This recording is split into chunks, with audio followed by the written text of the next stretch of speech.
We are live, Timmy. Not on this podcast, although this podcast wasn't live. We are live with the Biz Launch Academy as of today, May 9th.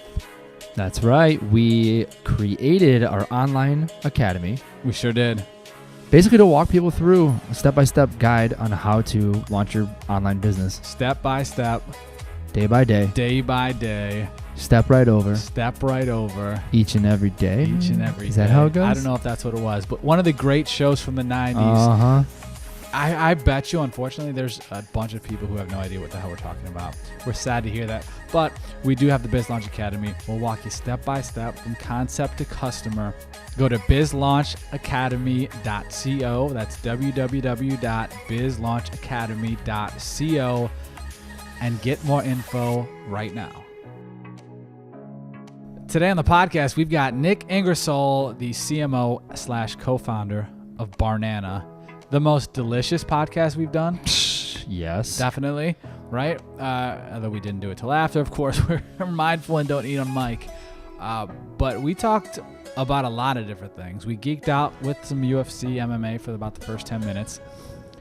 We talk about how we started the company, how they went to Expo West with $0 sold, 0 product sold. Right. Created basically an amazing booth and had a solid product, but they hadn't sold anything yet. Went there, got 2 different stores that were interested, sold product, pitched that to investors. Yeah, and basically in the last 6 years, went from 0 to 8 figures. After hearing him talk, you can see why they've been so damn successful. Dude is smart as shit, understands how to market a product, and understands if he doesn't know how to do something to figure that shit out. We hope you learn a bunch from this episode. I know I did, Timmy. Did you learn something? Of course. Of course you did. Thank you for listening and enjoy this episode. There's not one time I've said, no, I can't have it. I feel like they're in Australia and they're like, it's 1 o'clock in the morning. I'm like, oh, no problem. We'll figure it out. Yeah. I don't give a fuck. It's never a no. Yeah. Like, we don't want to do Right. this. No, hustling, Right. baby. That Midwest hustle. Yeah, right? Yeah. Right? You know it. You guys fans of Stipe or what? Did Oh, you so see we're just that? talking. So he's a big MMA. Did you train or did you fight? Oh, I no train. shit. Yeah. Are you recording? Are you recording? I'm recording. Yeah, Okay. we're just rocking. Okay, We're great. in it. Yeah. Yeah. We were just talking about that today. No Like shit. an hour So, ago. yeah, DC Stipe is looking like they're going to book that for August. Can't wait. I know. So, yeah. Finally. We're doing, did you tell him about what we're doing? Any of this stuff No. recently? No. Well, you can He talk knows about the MMA awards, because that's how we Yeah. our last So, like, meeting. Or right whatever. now we're in the middle. We've worked with a bunch of brands, and now we've got our own brand, which is Our City Coffee. I don't even know if Timmy talked to you about I that. haven't. Congrats. So, thank you. So it's like the reason we did it. A lot of times we work with brands and that we pitch ideas and they're like, no. And I'm like, well, fuck this. Okay. Like, we still want to do this stuff a lot, but we want to be able to have our own baby and do stuff when we want to do it. So Our City Coffee was born in December, our little baby. Yeah. And from there, we're doing our first like experience. So create a lifestyle experience around Our City Coffee, and our first one's with Ben Askren. Oh, great. Yeah. So Dude, Ben is the man. He's so it's great. so Dude, he's the good. funniest. I don't care who you are. That dude is hilarious. So damn Funny. funny. So funny. funny Yep. as shit. And he's got his boom roasted, which is super fitting with coffee. It was like a no-brainer for us. Yeah, it's Yeah, a no-brainer for us. So basically what we're doing, you sign up and you can win 2 tickets to UFC 238 in Chicago, a coffee, meet and greet with Ben. We'll fly out. We'll put you in a hotel. Wow, what Right. a deal that is. I'm Right. for You're sure not entering. lying. Yeah. You're not lying. You can, dude. yeah. But so we're doing that. So that's our UFC right now. But then we also have a couple other things we got. Yeah. going on with That's people. sick. Yeah. So what was it? Saturday, we created this like image for him to post. Where did you remember how Mosganov didn't show up for the press conference like a week or 2 ago? Masvidal. And so, Masvidal, yeah, yeah. and so he took a picture with Dana. Yeah. And so we took that image and we were like, this could be you, and like put like the contest rules and Right stuff here. like that. And Oh, yeah, dude. that one. Oh, that is great. So people were loving that. That is People ate it up. great. Yeah, they're eating Maybe that up. 300 comments, something like that. Yeah, so that's our one UFC. But That's- yeah, that's so amazing. 407 comments. So yeah, Steve. I'm completely shocked. I thought that was a Lesnar was for sure lock in. Yeah, I was actually there live for the first Stipe DC fight. Is that right? Yeah, in Vegas. I was, maybe fucking 7 rows back or something like that. Yeah. Yeah, it was a bummer to see Stipe go out. But, that's the thing with heavyweights, first round, like, That happens all Yeah. the time, Yep. even to the most successful heavyweight of all time, which Yep. is Stipe. Yeah. Yeah. It's cool they're running it back though. I love Yeah. DC and I love Stipe. I'm excited for the fight, but I don't want to see like a knockout like it was last time in the first round. From Same. either side, I don't want Stipe to knock him out in the first round. I don't want I want to see a good fight. I don't want to see anyone just knocked out and plowed through. I want to see like a 5-round war. Yeah, That's the best. definitely. like Calvin the other day. Calvin and Adesanya. Did you see Oh, that? yeah, I sure did. Oh my Jesus. god, that was one of the best fights ever. Yeah, that was insane. And even Poirier Holloway, I did not expect that Yeah. result. Oh, Yeah, yeah. Poirier Oh. put it on him. He really did, and even like every punch he was hitting him with, you could tell was like, it was hammering him out. It was for impressive. sure. It was Yeah. impressive, Yeah. man. Yeah. I guess Poirier Khabib, is that? That's what they're saying. I guess. September in Abu Did you see Dhabi. he tweeted out this week? Yeah, he's like, I sent location or location sent to him. Yeah, because they announced Abu Dhabi. Yeah, Yeah, that was Brilliant. funny. Yeah. Yeah, I know, right? yeah. He's got his. We were talking about that. He's got to stay on it though because that division is so everywhere. Yeah. Like if he's not top of mind or like pushing it every day, he could lose that title fight too. Yeah, better hope he doesn't sprain his fucking ankle. Yeah. You know, Yeah, dude, for like, real. Yeah. Well, Then he's gone. He won't get it. Yeah. He won't, they won't come back Go to him. back to the line. No, he'll get passed right unless over. something else happens to somebody else down the line and then he slips in. Yeah, That's yeah. the game, though. Also, Yeah. weird thing about MMA is it's similar in boxing. It's actually better in MMA than it is in boxing because at least there is one dominant organization that can actually put on Yeah. fights. Yeah. But it's definitely not like the NFL, NBA, NHL, etc. No, it's set up. You Yeah. play or you go against whoever's next. Like Yep. there's no avoiding. There's no discussion. It's they win, they go. You're up against them, Oh yeah, which makes MMA more fun sometimes though too. it sure The does. games and the bullshit. Like Yeah. we're not fighting. We're not in it. There's no like, set. Yeah, there's no set stone. Yeah. Yeah. Yeah, I dig it. that's right. That's why love that's our jam lately. I Yeah. mean, we're football dudes. We came up played football. We both played in college. I coached at small schools in college, so that was our jam. But UFC, MMA, period. Yeah. Like the last 4 or 5 years, our jam. Well, the great thing about MMA too is that you get it all year round. All year. There's no season. Uh-huh. And so you're just constantly getting milked this fucking weekend Yeah. card, you know, and By the way, a great card this weekend. a great card this weekend. Yeah. I'll be in Cleveland watching. Yeah. I'll have to I'll be by myself, so no one else there will want to watch. I'll have to get to a computer somehow and watch it. Yeah, I'm always that guy like in the airport on my phone, just like, Yeah. Yeah. I've got a 3-year-old and she's like, we'll be watching something. She's like, Daddy, it's not fight night. She knows. She knows when it's fight night. Oh yeah. She's in it. Yeah. that's awesome. She'll Yeah. watch sometimes. I Yeah. kind of just look Yep. up. What are those guys doing on Yeah, there? I know. I know. That's rad. Yeah, we Yep. love MMA. That's our Yeah. jam. Yep. We're deep. Deep. 2 years in. I'd say 2 solid years is when we've been like kind of all in on it. Rhonda Holly was our first. Yeah. Really So like 2.5 we're in it. We -ish. were like Oh, dabble. wow. When More did you than start? that. I mean, I watched as a child Fab. with my Really? dad. Yeah, like when they were, in like Yeah. the basement of a casino Yeah. and all that. No shit. It was, like, gloves. illegal in most Yeah. states. Yeah, Yeah. going to Alabama. Yeah, or yeah. something. Oh yeah, they always has to do Yeah. that. We would watch. Our uncle would get. I remember watching like the early UFCs, but he would get it on VHS Right. and bring it over and be like, "Boys, we're going downstairs." Like no girls. Yeah. We're like I don't know, like 10 or 12 or whatever, young, Yeah. and we would go down there and watch it. That's what my dad would do too. He would get those, and we would watch them in the morning because my mom would be asleep in the morning. And so we'd be watching them like, oh man, this is so crazy. And then you'd hear her wake up, and he's like, Turn it off real off. quick. Yeah, hide the Dad. tape. Yeah. That's Tank so great. Abbott and Yeah. old school dudes like that. Oh yeah, yeah. Yeah. Yeah, I miss those days. I feel like, one weird thing about MMA that I've realized the difference between men and women MMA is that the women are allowed to wear rash guards, which is Sure. crazy. Like they can wear full rash guards Yeah. in there. So like, if you're a jiu-jitsu player, I mean, for sure wear a rash guard. That's like Yeah. a brilliant tool to Yeah. have. But I don't think dudes are ever allowed to wear Never. rash guards, even No. if they are Shirt- shy about their shirt always nipples. has to be on. Yeah. Off. Yeah. No shirt. I've never no heard nothing. Right? anyone complain or like, have you? Girl-wise? No, I haven't, but I just find it bizarre. Yeah. Yeah. Yeah, I don't know why they do that either. But Yeah. but then I don't know. You don't have to. A lot of girls Definitely don't have to. Yeah. But yeah, maybe Yeah. it's some sort of capitulation. Yeah. I think maybe But- women's MMA just hasn't had enough time to. Maybe not. Go But what's mainstream. different about women's MMA than any other sport is it's like pretty competitive, like comparative to the male sport. Yeah. You can Holly Holm, Ronda Rousey sell out a 55,000 seat stadium. You can't. WNBA, NBA aren't comparable. Yeah. Soccer really isn't. Right. But great point. But when you talk UFC, the top of the top, not the depth, but top of the top, it can be comparable. That's true. Yeah, they can main event things. Is it the most successful women's sport in terms of just like eyeballs, dollars? I don't know. That's a great Yeah, question. that is a Per event, per one event? I don't know. I was at. Might be. I was here in It's got to be close, if not. Right. I was here in LA for the John Jones Gustafson fight. I went to it, but it was the co-main was Amanda and Cyborg.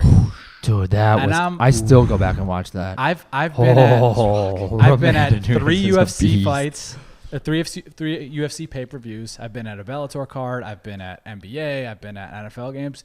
That's as hype as I've seen a place ever. 2 women fighting, and Amanda Nunes beating the shit out of one of the best, if not the best of all time. Yeah. I had goosebumps. I do now, actually. Talk about Yeah, surprising. Oh my God. And just the way Surprise. she just like her last, when she knocked her out, like officially gone, she punched her and just started running away. Like she knew she was Yeah, it going was down. done. It was so brilliant. So crazy. Oh, Yeah. Amanda Nunes coming out of nowhere. Just I doing feel like the she's damn getting thing. ready to retire.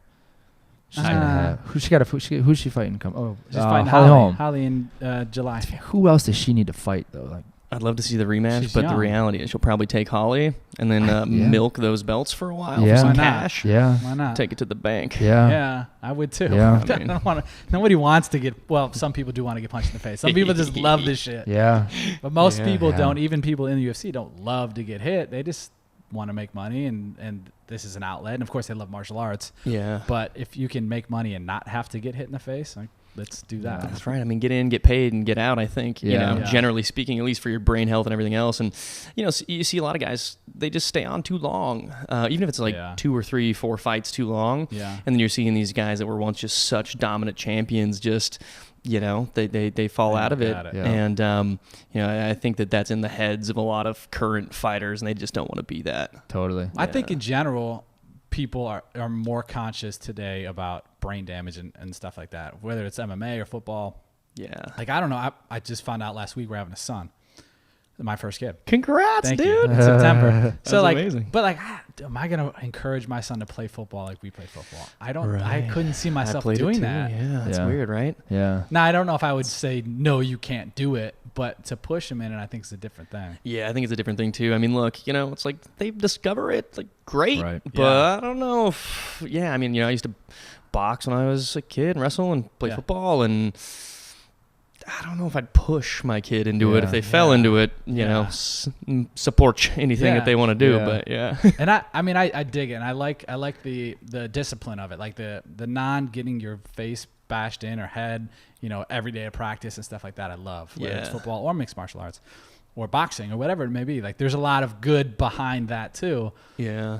But you see too many people. Like, we were watching some Muhammad Ali thing yesterday, and it's like that's the end. rough. Now that dude also had 50 years or maybe 40 years, way better than 99.9% of people ever experience.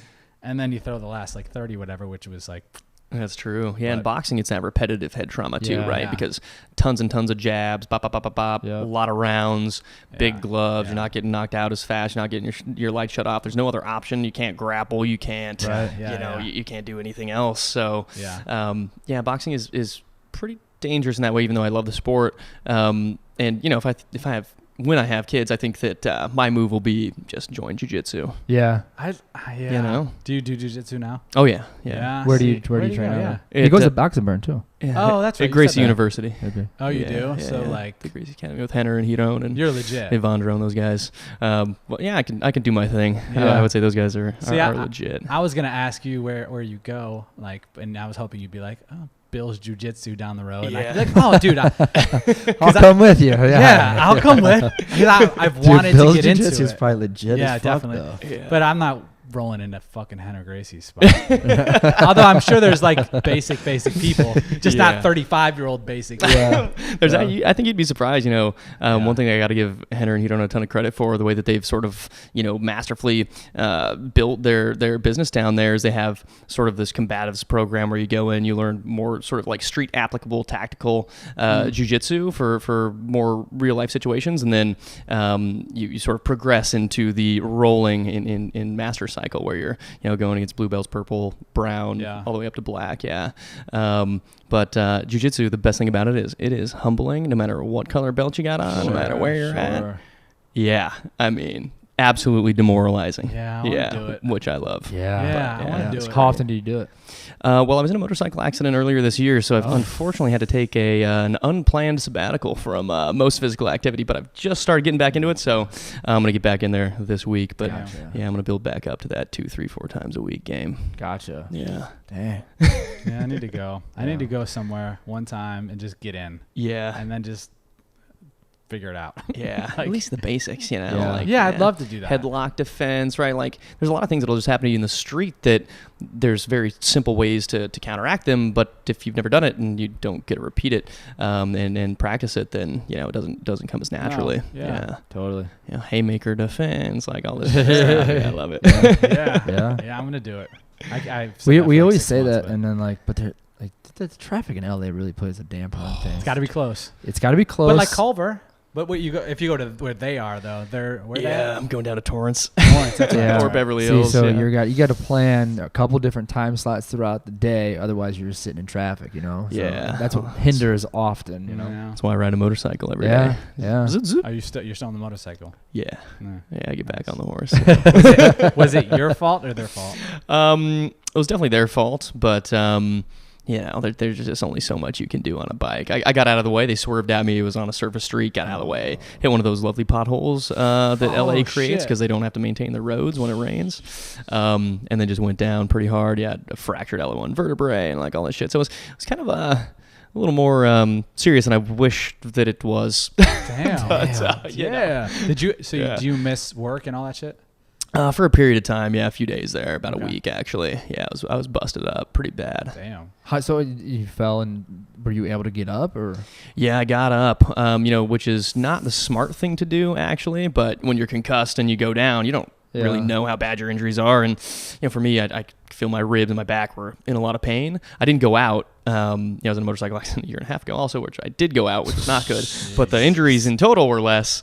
But then when you get in the hospital, they're not hearing your right lung function because you got these bruised ribs, so they're worried that it's like punctured lung and all this crazy shit. And then you find out you have, fractured vertebrae and all that shit. So you never really actually know if you're okay. Damn. Yeah.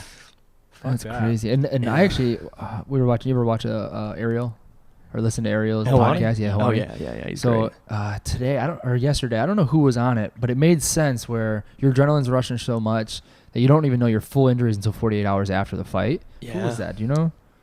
Who said that? Corey Sandhagen. Okay, it made sense, but not to that extreme. And I didn't think. I would think, okay, maybe next day, but like you said, really 48 hours when you really start to feel significant injuries. It was which is probably Faraz Sahabi talking about Rory. Oh, okay, yeah. It wasn't injuries per se, but it was like I guess he was talking about that. Yeah. But more about his mental. Yeah, it takes a while for the damage to set in before you really realize what's going on. Yeah, I mean, even, the night I get back and I'm like, I'm in pain, but whatever. And then the next day, it's like you can't breathe or laugh. And you're like, that's what's going on. Oh, man. Yeah. But you're good now. If you're going back to jiu-jitsu, you feel good. I feel pretty good. I feel out of shape. Yeah, I bet. Naturally. But I feel pretty good. I'm all healed up, technically speaking. So I'm going to take it real slow and beg some mercy before I get into any sort of serious rolling situation. Right. Yeah. Damn. Yeah, man. Yeah. That's nuts. Well, enough jiu-jitsu MMA talk. Sure. Let's talk some Barnana. We can talk about whatever you want. want. So you're co-founder CMO. Yep. How long ago did you guys start this? So our first full year in business was 2013. Okay, so six years. Yeah, about 6 years. Wow. Well, how did I don't even know how it came about or what. Right. What was that? I don't even know how it came about or what or how that. Right. So I started this business in college. I also started an augmented reality firm in college as well. And the idea stemmed from Brazil. So one of my founders, my business partners, Coway, he grew up in Brazil where there's these banana-based snacks sort of all over the place. Okay. And in the U.S. at the time, this is call it 2010, 11 to 12, you see acai and coconut water and all these different sorts of products that were basic commodities in South America come to the U.S., be packaged premiumly and sold for a decent price at places like Whole Foods and things. And so we're looking at acai and coconut water, and it's kind of like these weird esoteric things, right? Especially acai, like people from Ohio or Nebraska can't even pronounce it, right? Acai. Yeah. Is that grapes? What is that? They point to the picture. Yeah, right? That. Yeah. And so, when we're thinking about these bananas, we're like, well, but bananas are the number one selling fruit in the U.S., more than apples and oranges combined in terms of tonnage. And so, everybody knows what they are, but there are no other banana-based products, right? Like apples, you have apple sauce, apple cider, apple juice, apple this, apple that, apple chips. Yeah. But at the time with bananas, there really wasn't anything. There was a sort of like shitty fried sweet banana chips that they sell in the bulk section. So we sort of took that premise and said, well, why don't we just take the idea from sort of what they do down there and repurpose it for an American audience, and sort of blossomed into this whole other thing where we're making banana-based cookies and the bites, of course, and plantain chips, and it's pretty crazy. Damn. How long did it take you to get rolling? Took a while, for me, as soon as I moved out of Nebraska, it was major hustle time. So it was always, I was making sandwiches at Subway, bro. I was selling cable internet in Best Buy, selling weed out of my apartment, whatever I could possibly do. Starting random side businesses, doing logos and branding and design and SEO and just other sorts of web services. So started doing a lot of consulting in college to try and essentially pay for college and books and apartment living, everything else. Yeah. I didn't really have much of a social life, unfortunately. But there was no backup plan for me. There was no fund. My parents didn't have any money to give me for any of this. So it was really just starting things and starting things and starting things and starting them until one sort of picks up steam. So we raised some money with Candy Lab, of course. Coming from an early 20s kid with some weird tech idea, going to investment and be like, hey, give me your money so I can make phone stuff, phone magic stuff. Knew what the fuck that was. And so I did that for a period of time, and then ended up leaving and co-founding Barnana, of course. And we probably worked on it as a side project for, I want to say, probably a year and a half, 2 years before we were really ready to launch. And we weren't even ready to launch when we did launch. But yeah, it was quite the build up. Really? No, you never are. You think you are. Yeah. And then you do, you're like, oh shit, what about that? Right? Yeah. You'll forget everything. You'll forget all this simple shit. And especially when it's your first time trying to build something as large as this, every stage of business has some other unforeseen situation that you're going to find yourself in. And it's, you kind of, you get defined on how you react to those situations, I think, long term. Sure. So how did you guys decide what was your first product and why, Just straight dried bananas cut into these little bites, and then one's covered in chocolate. Gotcha. Nice. Yeah. So you launch, how do you have people actually buying the product, or you're like, hey dude, try this? Dude, we just showed up to Expo West. Some of you guys are familiar with Expo West, right? Yeah. So it's a big natural food show. So we just showed up with a booth, I designed everything so it looked legit. It looked like something that existed, but of course it's just nothing. Did exist. So we made this booth and we got some samples. We convinced a chocolatier to cover them in chocolate for us, and then I printed off some labels of FedEx. I put them on some Amazon pouches, put them in a glass case so no one could touch them and feel that they're empty. And then sampled. So we stood there and sampled them, and then Whole Foods came by and Wegmans came by on the East Coast, and they wanted to buy the product. So they're like, hey, yeah, we want to take the product in. We're like, okay, yeah, no, definitely. So what distributors are you in? I'm like, which ones do you need? Yeah, we're in wherever you need. And so then we essentially took those POs and went and raised capital off of that. Get out of here. Yeah. Wow. That's awesome. So you were in no stores, or were you selling online even at the time? No. Had you sold anything before you got those two? Had you sold a couple to friends and buddies? Nothing. Gave a handful away. Nothing at all. Yes. Was your branding and marketing at the booth similar to what you guys have today? Similar vibe. Similar vibe. The banana leaf, sort of that tropical vibe of the banana leaf and everything. Yeah. You guys have a great marketing branding. Yeah. Like Thanks, everything man. I everything appreciate about that. it is great. Yeah. Even when Really you guys had appreciate that banana car or whatever. Oh, yeah. Do you guys still have that? Yeah, we do on occasion. It's this art car that this dude built, and we drove that thing around for probably like 2 straight years around the city of Los Angeles. So you see some giant banana mobile on the street. That was for sure us. Yeah. That's so good. How do you even go about that? It was random, man. In 2012, it must have been. I found this on the internet, and I saved it to my computer. I'm like, one of these days, we're gonna do that. And then fast forward to only a couple of years ago, some dude just walks in right up to my desk with a card in his hand, and he goes, "We need to talk." And it was him in this fucking banana car on the business card. I'm like, what? It's like, it's outside.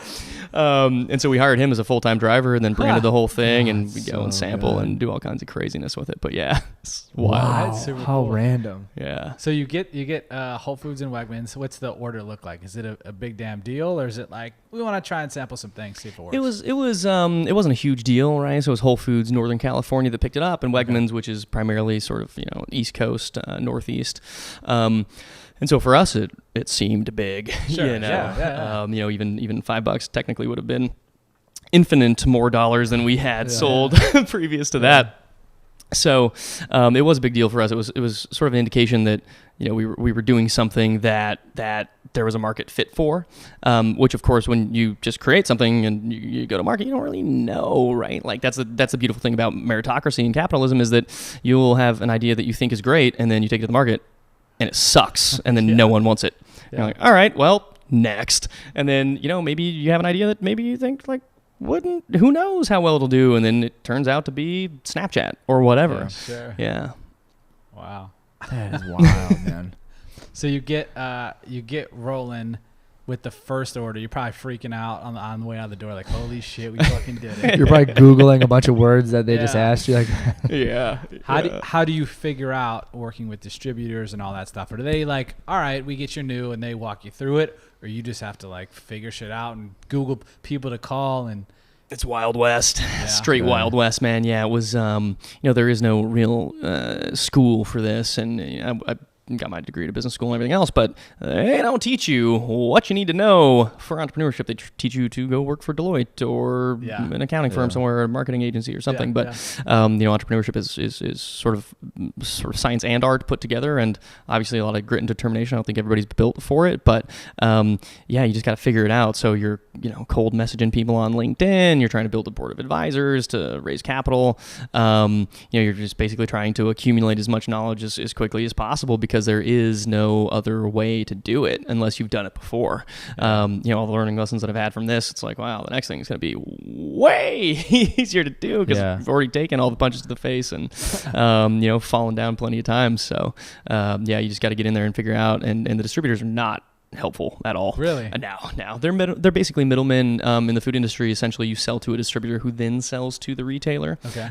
For the majority of the business, there's some direct relationships, but you can imagine if you're a Whole Foods or whoever, you don't want to be managing 40,000 independent brands and placing orders with all of them, right? So they consolidate their buying in that way. But that's pretty much all they do, is just deliver the product.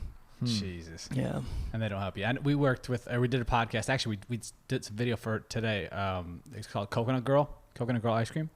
And she was like kind of the same thing, where she was at, doing like a CrossFit event, and a grocery store came up to her. And she also, actually, backtrack. She just made this thing, and she's like, I think it tastes good, and gave it to like friends at the gym, and then took it to some CrossFit events. And then the grocery store was like, hey, how much do you sell this for? And she was like, can we, for like a wholesale type deal? And she was like, I don't know, you want to buy we'll figure it out. I'll send you a fucking thing. Like, what do we?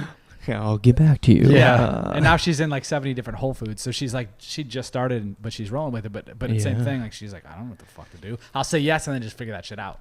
Yeah, that's right. And in the food space too, like, it's a very expensive business to be in, especially when you're first starting out. These distributors, you don't have great payment terms. So you're buying your raw materials, you're going to a co-packer, you're manufacturing it yourself, and so you're spending all the upfront costs on the product, and then you have to have inventory for the distributor to purchase, right, when they put it in the PO. And so the cash turnaround cycle is pretty long, and also the margins are not like software margins. That's right. So yeah, it's a tough business in that way. It's very capitally intensive for sure. Sure. So after you get those first couple, how do you start to begin to scale and grow. Are you all across the U.S., I assume? Oh yeah. All we're the way in, through we're all over. I mean, we're in Walmart, Kroger, Target. Are you outside of the U.S. too? Japan and Canada. Really? Okay. Yeah. Cool. I didn't know that. I don't go to those places. I wouldn't know. We were in Canada. We were in Toronto. We were in Toronto in December. Right. How'd you get those? Serendipity, I think.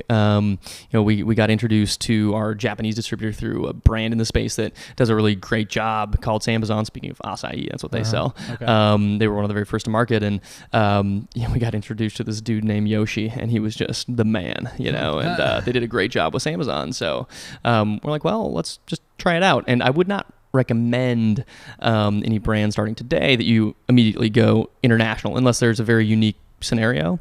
That was a semi-unique scenario for us, so we haven't looked to expand internationally. But the U.S. market is the gold mine. That's where the market's at. That's where the trends happen.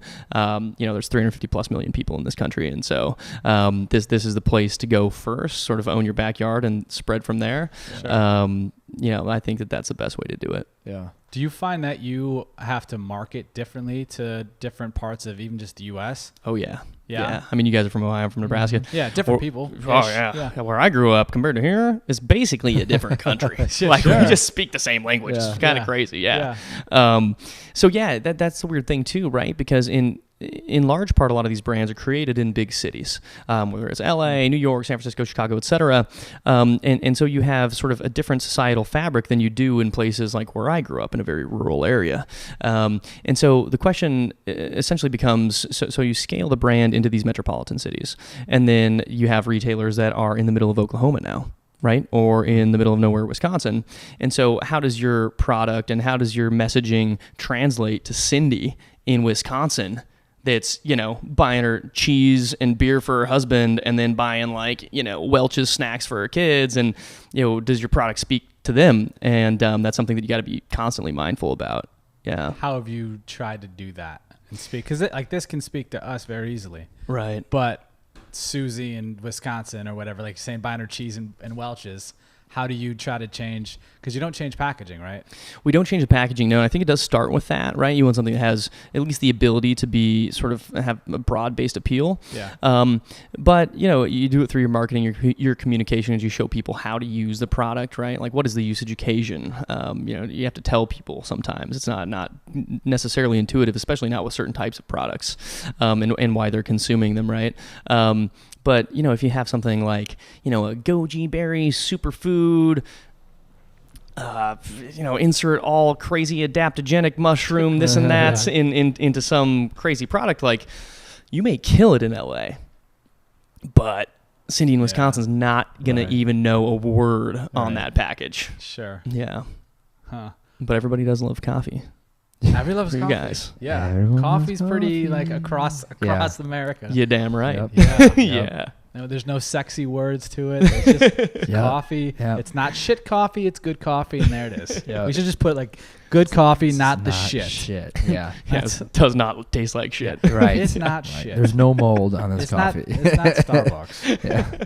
Oh shit. Oh no. I just said Starbucks is shit. Oh no. F everyone. Yeah. So as far as like marketing and stuff like that, are you what's like a day in the life of you? Because how many people are on your team now? So we have about 28 full-timers, something like that. Yeah. So how many? A slew of part-timers, of course, partners in South America. Sure. Okay. What are you doing on a daily basis? Like, what does that look like? Yeah, so I wake up in the morning. I do intermittent fasting, so I don't eat anything. I pretty much wake up and it's go time. Yeah, it's just go. So, arrive at the office. Wednesdays and Thursdays are my meeting days typically. So it's from, call it 9 a.m. to 4 p.m. Just every single meeting call, anything is just stacked on those 2 days. So that way I have Monday open to sort of put out any fires that happened over the weekend. Tuesday to be sort of a day for creating things and actually doing stuff, right? Whether it's a spreadsheet or designing a package or, figuring out a Costco offering or whatever that may be. And then I also like to leave the Fridays open for that similar reason, to tie any loose ends up from the rest of the week. So that's typically how I structure the week. The day, it depends on the day of the week, of course, but, I get started, I get in the office, I stay there till, call it 6 o'clock or whenever the things need to be done. Try to get a workout in, although I haven't been doing that for the last couple of months because of the whole motorcycle thing. go home and immediately start working on something else. So yeah, I think for me at least, the thirst for knowledge is what keeps me sane. And so, I'm doing Barnana for 12 hours a day, and then I get home and I want to learn a new skill. I want to design something else outside of that. I want to create something else, right? Whether it's a podcast or any number of things. But I'm always creating something. So when you leave, then are you? I mean, of course, there's Barnana stuff, I'm sure, at all times of the day. But do you try to consciously put Barnana to the side and I want to design something else or do something just to work your brain differently? Absolutely. Yeah. Absolutely. Yeah. And I think it's really important. So a lot of people have family. You have kids. I don't. I don't even have a girlfriend right now, and so with all that the time in the world. Yeah, that's right. So with that idle time, I use my girlfriend and my children are these other things that I like to create and learn. So that's sort of the perspective that I take on things.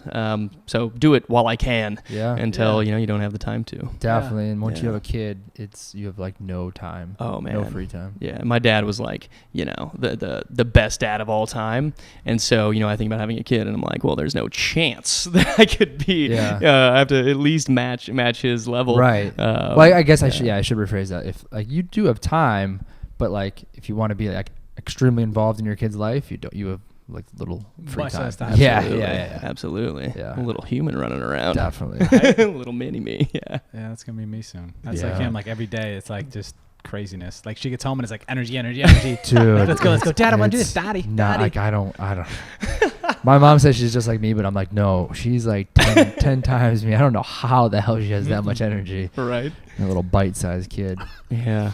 I'd like to know what sort of the pharmacological, neurochemical thing is happening in children's brains. I really wish I would. I really wish I Why Why can is you that not never capture that and package that up into a shot or something? Yeah, I think it's called meth. Yeah. Or I guess it's powder. Yeah, it's cocaine. Yeah. Just all damn day. Yeah. And then down fast. When they're down.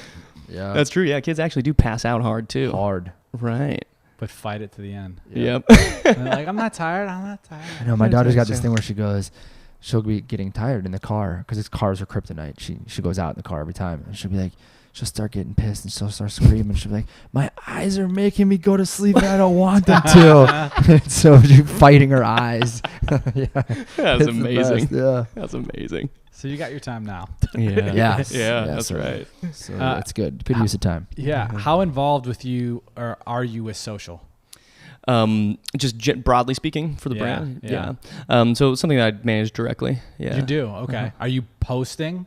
No, I don't do that anymore. You're Yeah, just fortunately. high level shit. Here's generally how we want to be. Yeah. Strategies, whatnot. Yeah. Strategy, content outline. Of course, approve all the content that goes on there. Yeah. Plan it out. All those sorts of things. Yeah. How far out do you guys plan your social strategy? We usually try to do it call it 6 months or 6 weeks at a time, about a month and a half. Yeah. In terms of actually having the content approved and ready to launch. Yeah. And then of course we're thinking much further out in terms of what kind of content we want to be doing at any given time. So, the summer we'll be doing a big campaign. That'll be, it's going to be a big one, a very time intensive one. So that's something we've been planning essentially since February. Gotcha. Oh, damn, okay. Yeah. When you launch a new product like the chips, are they new? They're new to me. Yeah, they're not newish. that new. Mm-hmm. But about 11 months. 11 months, okay. So I remember you talking about them before. But for some reason, they are all over Whole Foods until I hear. As soon as I saw it, I was like, all right, let's try this shit. Boom. But when you plan a new product like that, how long does that take? Like a whole new product launch? It could take a really long time, man. Yeah, especially if it's a line of products. Building it to be able to scale right away is a whole different thing, right? Because when we were making the bananas and chocolate, it's pretty easy. There's no one to sell these to, so we just make a little bit. Yeah. But when you have deals with existing retailers and you already have brand equity in those places, and you're going to launch it somewhere like Whole Foods or Safeway or something crazy, it's okay, well, how am I going to make sure that this product launch not only goes well, but I also have all of the operational components needed to fulfill, $100,000 worth of product in a week, or $1 million, $2 million in a month, worth of product. It's a lot of product. And so you both have to execute on the marketing side of it, with in-store activations and sort of, a broad-based communications launch with advertising influencers and everything else. But making sure that you have the right product made is a big one, right? So do your research, make sure that you're launching flavors that people want. I think a lot of times, at least in this space, people just lose track of taste. They sort of take it for granted, Okay. And so you got to make sure something tastes good before you just put it out on the market, because the repeat's the most important thing. You can start with a big splash, and if people only buy it once, then it's gonna be rough. Yeah. So how do you deal with like a Whole Foods type of thing when you're like, we already have this product, and how many of these do you have? So we have Like 6 bites flavors. Okay, 6 bites flavors. So And you're like, you all right, we do got a whole new product line. peanut butter Do you cup. approach them before you actually come up with the line, or how does that work? Yeah, so Whole Foods has actually been a really good partner for us. They're one of these retailers that really do invest the time, effort, and energy into sort of incubating, helping, and promoting all of these natural foods brands. For so long, Whole Foods has been sort of the nucleus of all kinds of crazy, awesome brands that have now been able to scale into mainstream. And so we've been fortunate to have that relationship. So we'll go to them and bounce the ideas off. Like, hey, what do you guys think about this? What do your customers think about, the space, the set, the whatever? And some of that feedback is invaluable. It's something that you're not going to get at the consumer level or sort of, secondary research from the internet or any database. Yeah. Gotcha. No, that's cool.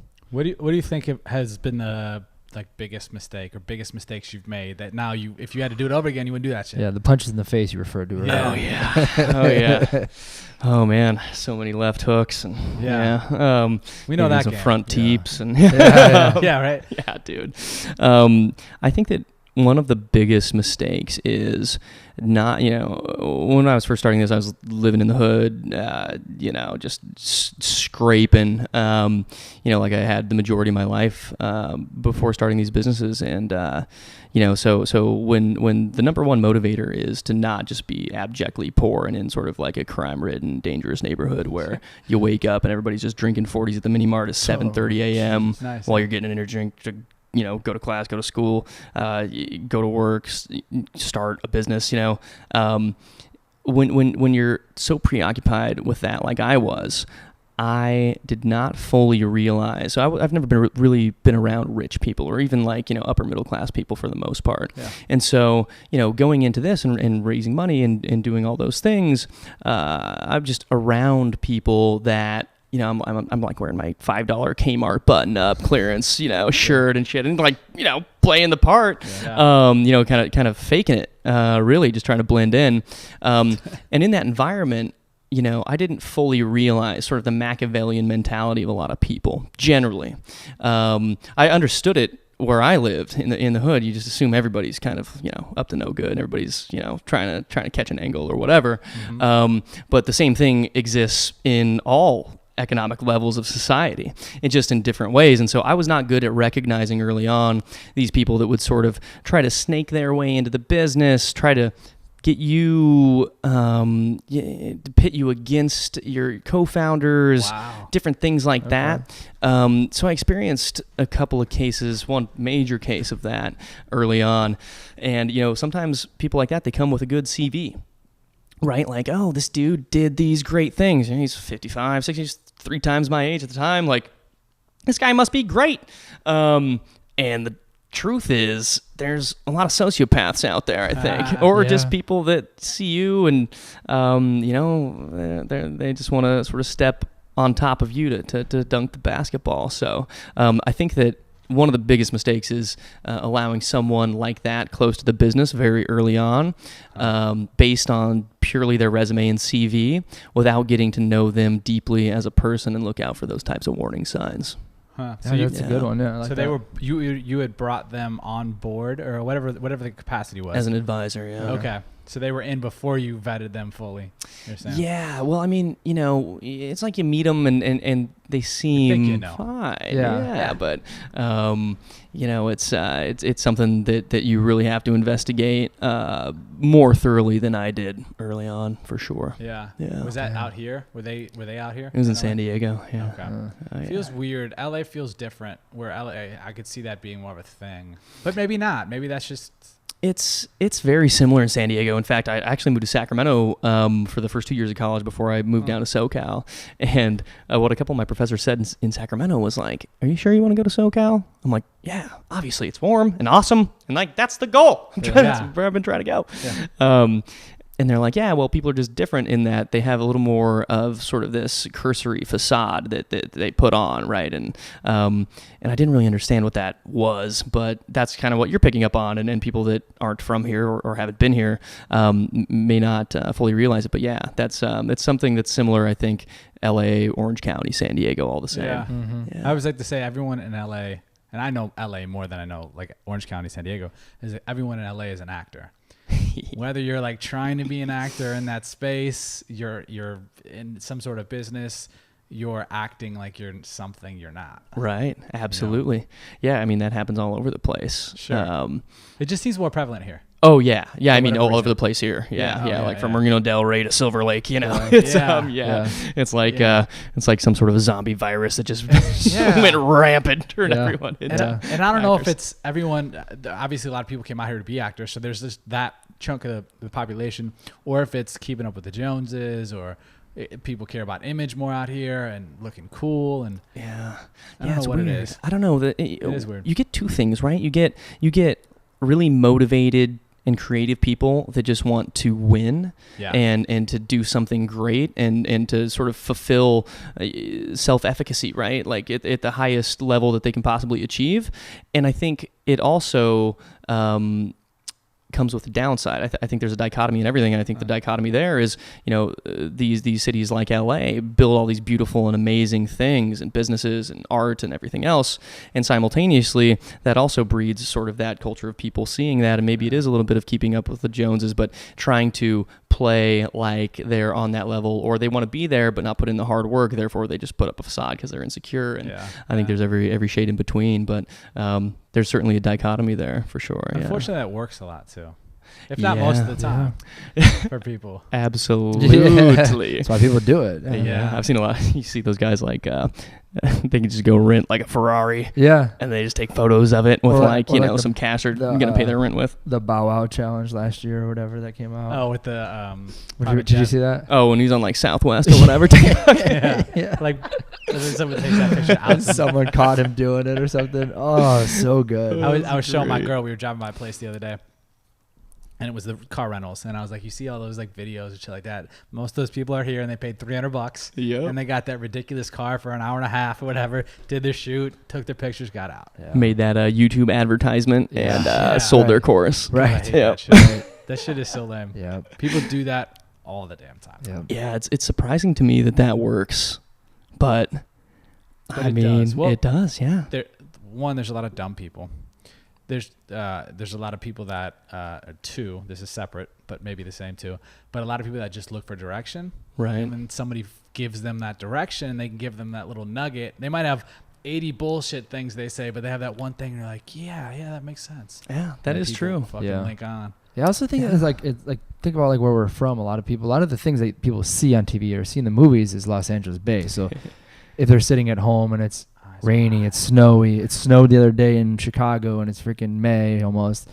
People are like, "Damn, I wish I was in LA." What's in LA? You know, like exactly. So like, someone posts a picture of someone in a Ferrari and they're having a bad day. They're like, "Fuck, I want that life." Yeah, there he is in Hollywood, right? Yeah, you're killing it, dude. Right. Killing it, right? Killing it, bro. Right. Hollywood's a shithole, by the way. I mean, that's true. That's the craziest thing about it is like everybody thinks, Hollywood, but Hollywood itself is not. It's not Beverly Hills. No, it's not like it's kind of not Santa Monica. It's not Beverly Hills. It's not. It's not even where like most of the stuff's being made. Right. You know, which is weird. I don't know where that ever started. Yeah, maybe it was like Burbank. Sure, back in the right. Nobody talks about Burbank. Culver. Culver. Like that's what's like. Yeah. Yeah. Yeah, I lived in San Diego. I didn't even know what Culver City was. Yeah. Sure. Yeah. I was like, oh. Which is weird because our dad came out here and we like the first time we were in Culver City, he was like, oh, this is where all the movies were made. Oh, really? Yeah. So I guess like in the 70s or something, I'm sure where all the movies were made. Yeah. Like, that's where interesting. And Sony's there. Sony's the biggest one right there. Yeah. Yeah. So there's all that shit now, but. Right. Have you guys ever thought about acting? No. Yeah, me neither. No. Never been a thing. No, me neither. Like I like to fuck around on my Snapchat and Instagram stories and do some funny shit. Or we've done like funny videos, like for us, but not like legit. Like I'm No, gonna like go going to on a casting call or a anything, casting yeah. call. I'm Yeah. gonna go get pretend shot and then Yeah. have to pretend cry and die. Right. It sounds fun to like play something, but yeah, I don't know. Yeah. It's not our game. Yeah. Yeah, same. Same Same yeah, here. It's not there. Yeah. So where do you think in the next year things will change with the brand company? Like I know you have something big this summer, but I don't know if that's just a campaign or if that's a new product or what you're doing, but what do you think is going to change over the next year? Yeah, so this summer is going to be a big campaign about upcycling and what that means, and sort of just bringing general awareness to food waste and through a very creative way, I think, Cool. without giving too much away. And this is actually one of our brand new products that we'll be launching in Whole Foods in August. This isn't out? No. Oh, I mean, you can buy it on the internet. We got it first. Exclusive. We got it first. Figure I'd bring you some of the freshies. Hell I keep yeah. looking at it too, like, God damn it. I know. Eat this shit. It'll be gone 10 seconds after yeah. this podcast is over. Yeah. Done. So, we're launching that one. We just launched some tropical bites at Whole Foods, which I'm super addicted to. Big problem in my life. Because I can't take any home because they'll just eat them immediately. I bet that's a huge issue for you. Yeah, that one especially just gets me. And then we're launching a spicy plantain chip, which will also probably be one of my most favorites. Interesting. We'll be launching that soon as well. Here come August. Okay. Yeah.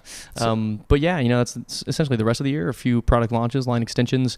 We're always toying around with sort of our R&D pipeline and what sort of product lines could be down the road, of which we have no shortage of ideas. But it's like, okay, what's the best market fit at the right time, and how do you position this thing, especially when you already have a business that's scaling. It's an 8-figure business, and there's just the fuck ups get way bigger. Yeah. Right. Sure. Way faster. Yeah. So you really have to watch your P's and Q's and dot all those I's.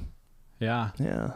Damn, Timmy, anything else? No, it's Dude, great, this was man. fun. It's great Geeked seeing out you some again. MMA. Yeah. It's great. Talk some Barnana. Dude, I never Now get we're to talk gonna eat about some? MMA on anything. Dude, it's great. Dude, come over and watch a trying fight to. one time. Yeah. Yeah. Dude, absolutely. Yeah. Not this weekend. We'll get. You're gone this weekend. Yeah, we'll get the pay-per-view though in 2 weeks. Yeah. Sick. If you want to roll through. Dude, come count kick me it, dude. in. We literally watched all of them.